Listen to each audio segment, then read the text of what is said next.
What's up guys, James here, and today I'm going to show you my top 5 beginner mistakes every fish keeper needs to know.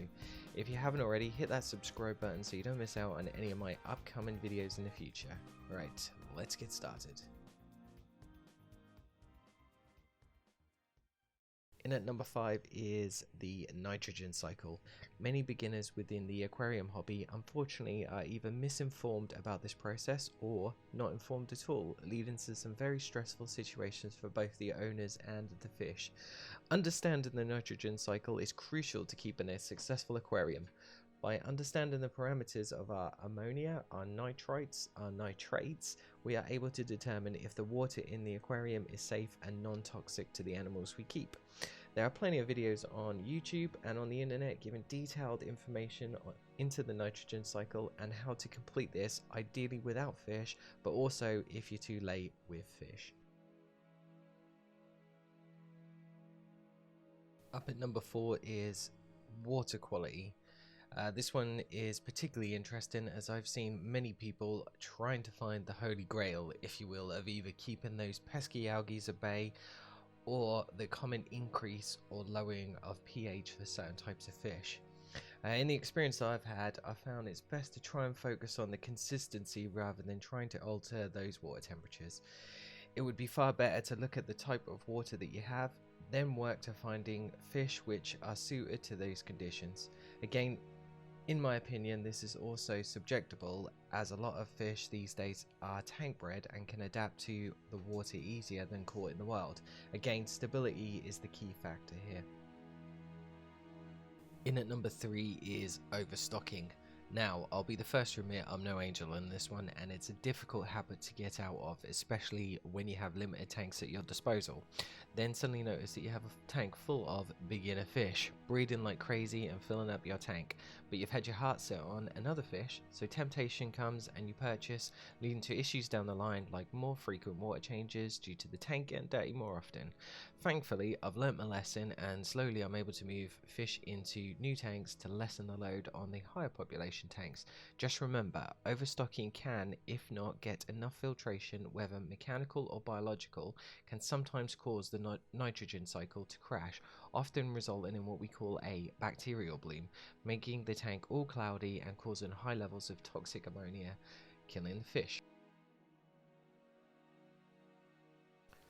So following on from the last tip, research is key.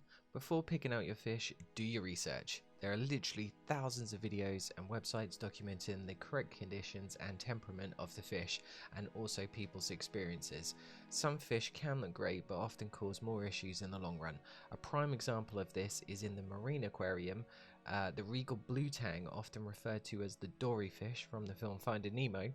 These fish can reach up to sizes between 12 and 38 centimeters, so if you don't have a big enough tank and filtration, these can quickly become a problem. These fish also live between 8 and 20 years, so again, make sure you're committed to this hobby before taking on a particular fish. Other issues with fish can be aggression. I made a rookie mistake by going into my local fish shop to buy a honey gourami. The shop didn't have any, so I impulsively purchased a gold gourami. Although he's fine, he does cause some of my more peaceful community fish some issues, especially around feeding time, where he often chases them out of the way. Also, live bearers can cause a lot of issues too. Being that platies, guppies and mollies are hailed as beginner fish, they are like rats when it comes to breeding. It's great the first time seeing a few little baby fish swimming around, but if not controlled, this can cause your tank to be overrun with hundreds of fish. No joke.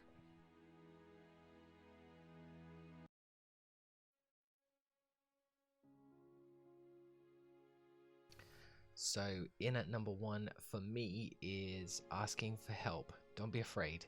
With the internet being such a powerful tool for information, it can have its dark side, with people making comments, correcting and telling you how you're doing it wrong, which can be massively off-putting and can lead to not wanting to ask for help when needed, causing further problems and frustrations in the future. Do yourself a favor and just ask. There are always going to be people criticizing, it's part of our nature, but remember, everyone has to start at the beginning. Even the most experienced are still learning and don't always get it right. I've seen people with amazing tanks and fish who openly admit that they impulse purchased a fish, it was a disaster, and they learned from it. For me, this community has been by far the most supportive of any, so don't be afraid to ask for some help when needed. So those are my top 5 tips for all you beginner fish keepers out there. I hope you enjoyed this video. If you did, please give it a thumbs up and subscribe. I post weekly videos, so hit that bell button to make sure you don't miss out, and let me know what beginner mistakes you've made in the comments below. Lastly, just remember, do your research, start slow, ask for help, don't get hung up on those perfect tanks, and most importantly, enjoy it. This hobby can be the most rewarding of any, and with a world of so many colours, personalities and varieties of animals, invertebrates and plants, you can really let your imagination go wild.